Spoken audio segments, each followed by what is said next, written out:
Dracula is a 400-year-old man, and that should show in his character, and that should show in his presence in the movie. He's also, as the movie starts, or at least as we get on the boat and he loses his blood supply, he's a character who is like an addict, or he needs his blood, as we need food in a way also. So it's not just an addict; it's just necessary to live. So when he is deprived of that, he gets weaker and weaker, and his he needs to go out and get it. So that aspect to him, the need to regenerate himself in a way, is a huge aspect to a certain section of the movie. But when it comes to the visualization of him, I wanted him to feel like an older man. I wanted him to feel like he is fragile, and in that way make him in a way also desperate and dangerous.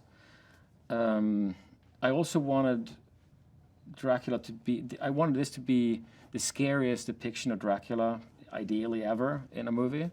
That's at least the goal we have set ourselves. Because a lot of Dracula movies are dramas. They're also, it's an amazing broad story. They're trying to usually tell the whole story of Dracula from the book in some variation. And this is one of few movies that are really focused on just this, or specifically our movie is focused on one section. So that gave us an opportunity to go into just a section of the character. One thing that preoccupied me in the process of building or creating the ship was that it was supposed to be very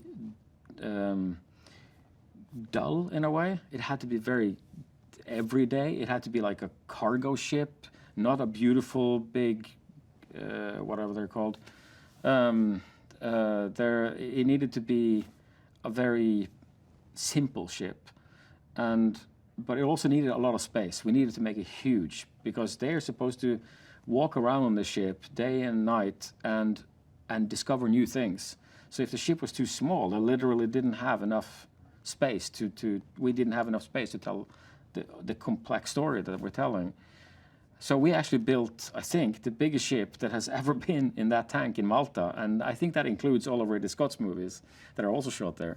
So it was enormous, and we needed this vast space on top, and we needed it to feel like a labyrinth inside, with all nooks and crannies and dark spots and long hallways, and of course this big, enormous cargo hold where all the boxes Dracula is shipping, where they're all held for the entirety of the journey. And that had to be graphic and impressive and kind of frightening as a place to be.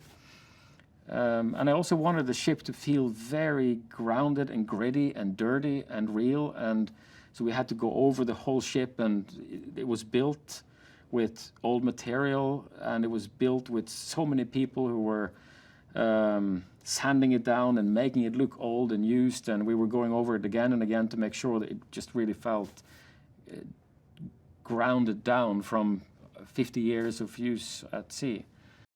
I wanted our Dracula to feel different than the rest of the Draculas I've seen.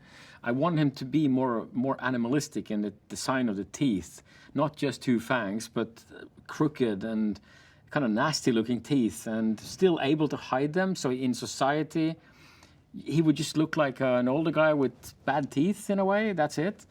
But on the set, when you see him with his teeth, it should be terrifying. It should be a mouth that should scare you.